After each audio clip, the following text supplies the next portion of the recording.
Hello friends, welcome back to my channel. तो आज के आमी निये एसेछि एकदम नतून एक चिकेन कारी मसाला रेसिपि। तो एर जोन्नो आमी एकटा भाजा मशला यूज करेछि।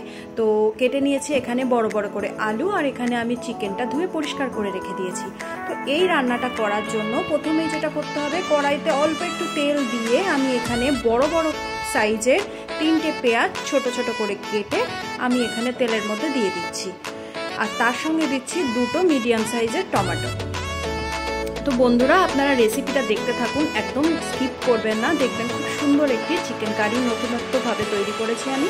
तो एखाने अल्प हलुद और अल्प लवण आमी दिए दिलाम और एटाके एकटु भालो करे भाजा करे निये आमी एकटाके मिक्सि जारे निये एटा एकटा फाइन पेस्ट आमी बानिये साइडे रेखे देब। एखाने नियेछि 3টে रसुन बाटा और 1.5 इंची मतो आदा बाटा।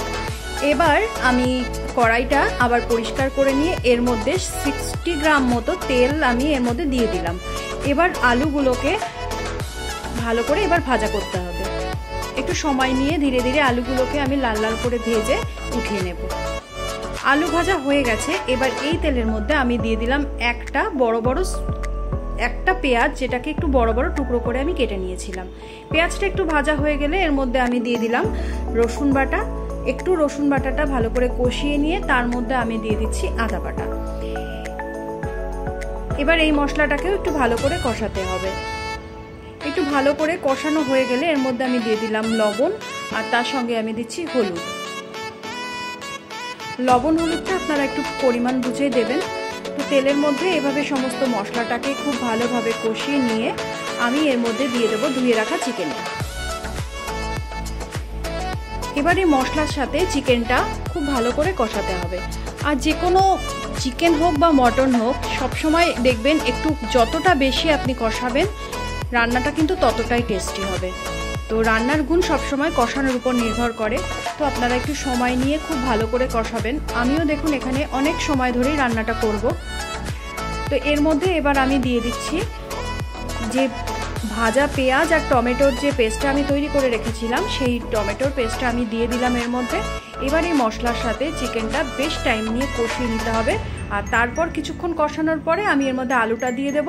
আপনারা চাইলে আলুটা স্কিপও করতে পারেন, কিন্তু আমার পরিবারের সবাই আলুটা যেহেতু ভালো খায় তাই আমি আলুটা দিচ্ছি। না হলে এই রান্নাটা আলুটা স্কিপ করলে একটু বেশি টেস্টি হবে। তো যাই হোক, এভাবে আলুর সঙ্গে চিকেনটা খুব ভালো করে সময় নিয়ে একটু কষতে হবে। এবার আমি এটাকে ঢাকা দিয়ে বেশ কিছুক্ষণ রান্না করব। তো সাইডে আমি যে ভাজা মশলাটা তৈরি করেছি তার রেসিপিটা একটু দেখে নিন। এখানে প্রথমে আমি 6-7টা শুকনো লঙ্কা নিয়ে খালি তাওয়া গরম করে তার মধ্যে একটু সময় নিয়ে ভাজা করব। এবার এর মধ্যে আমি দিয়ে দিচ্ছি 1 চামচ ধনে, গোটা ধনে। এবার ধনেটা একটু ভাজা ভাজা হয়ে গেলে এর মধ্যে আমি দেব 1 চামচ জিরে। এটাকেও একটু নাড়িয়ে চাড়িয়ে নিয়ে আমি এর মধ্যে দিয়ে দেব 1 চামচ মৌরি। এবার মৌরিটাকে একটু নাড়িয়ে চাড়িয়ে নেওয়ার পর এর মধ্যে আমি দিয়ে দিলাম মেথি। একটু হালকা ভাজা ভাজা করে নেওয়ার পর আমি এর মধ্যে দিচ্ছি গোটা গরম মশলা। গরম মশলাটা একটু লাস্টেই দিচ্ছি, কারণ বেশি ভাজা হলে গরম মশলার গন্ধটা নষ্ট হয়ে যাবে। এবার এই সব মশলাটাকে ভালো করে ভাজা করে নিয়ে আমি তাওয়া থেকে উঠিয়ে নিয়ে এবার এটাকে একটি গুঁড়ো, এটা পুরো মিক্সিতে নিয়ে আমি গুঁড়ো করে নেব। আপনারা শিলপাটাতেও গুঁড়ো করে নিতে পারেন। এদিকে আমি ঢাকনাটা উঠিয়ে নিচ্ছি, বেশ অনেকটা জল গলে গেছে। এবার আমি খালি কড়াইতেই ঢাকনা না দিয়ে এই চিকেনটাকে বেশ সময় নিয়ে আমি কষতে থাকবো, ধীরে ধীরে কষতে থাকবো। তো বন্ধুরা দেখতে থাকুন রেসিপিটা কিন্তু একদম নতুন আমি বানিয়েছি আর খেতেও খুব টেস্টি হয়েছে। তো একটু নাড়িয়ে চাড়িয়ে নিয়ে ঢাকা দেওয়ার পর আবার আমি ঢাকনা তুলে নিয়ে এখানে আবার একটু কষিয়ে নিচ্ছি। তো ধীরে ধীরে দেখুন চিকেনটার রং বদলানো শুরু হয়েছে। আর আমি কিন্তু কোনো রকমের গুঁড়ো মশলা ইউজ করি না। যে মশলাগুলো আমি ইউজ করি বাড়িতেই ইউজ করে নিই, বানিয়ে নিই। তো এখানে আমি দিয়ে দিলাম 1 চামচ চিনি। ধীরে ধীরে কষতে কষতে দেখুন রংটা অনেকটাই বদলে গেছে। এবার আমি আরো কিছুক্ষণ ভালো করে একটু কষিয়ে নেব। আপনারাও এভাবে একটু খুব সুন্দর করে কষাবেন।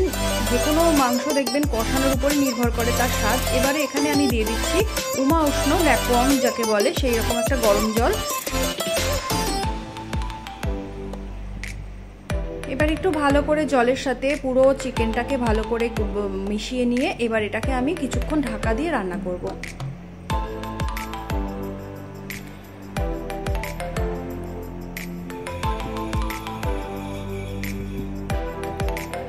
তো বেশ কিছুক্ষণ পর আমি ঢাকনা উঠিয়ে নিয়েছি, জলটা একদম টকবক করে ফুটছে।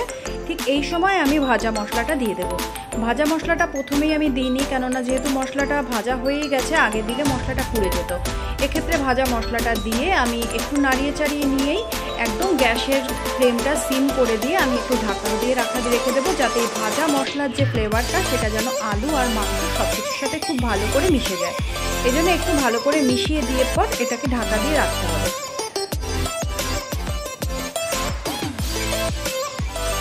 তো ঢাকনা আমি উঠিয়ে নিয়েছি, দেখুন বেশ সুন্দর একটা কালার বেরোনো অলরেডি এখানে স্টার্ট হয়ে গেছে।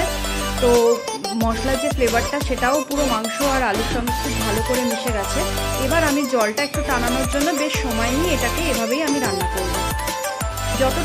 যতক্ষণ ধরে রান্না করবেন ধীরে ধীরে দেখবেন মাংসের কালারটাও কিন্তু একদম খুব সুন্দরভাবে চেঞ্জ হতে শুরু করবে। এবার এর মধ্যে আমি দিয়ে দিলাম কাঁচা লঙ্কা। কাঁচা লঙ্কার ফ্লেভার সবসময় কিন্তু রান্নাতে ভীষণই ভালো লাগে, আপনারা একটু ট্রাই করে দেখতে পারেন। তো ঝালটা যেমন খাবেন সেই হিসাবেই দেবেন। তো আপনারা চাইলে লঙ্কাগুলো আস্তেও দিতে পারেন। তো ধীরে ধীরে দেখুন এক্ষেত্রে আমার রান্নাটা একদম রেডি হয়ে গেছে। এখানে আমি দিয়ে দিলাম অল্প গরম মশলা, বেশি গরম মশলা আমি দেবো না, তাহলে ভাজা মশলার সেন্টটা কিন্তু থাকবে না। তো বন্ধুরা আমার রেসিপিটা এখানে একদম রেডি হয়ে গেছে। আজকে আমি কড়াইতেই এটা রাখবো। তো আমার ভিডিওটা ভালো লাগলে একটু লাইক দিয়ে কমেন্ট করবেন আর আমার চ্যানেলটাকে একটু সাবস্ক্রাইব করে দেবেন। আজকের মতো এখানেই শেষ করছি, টাটা।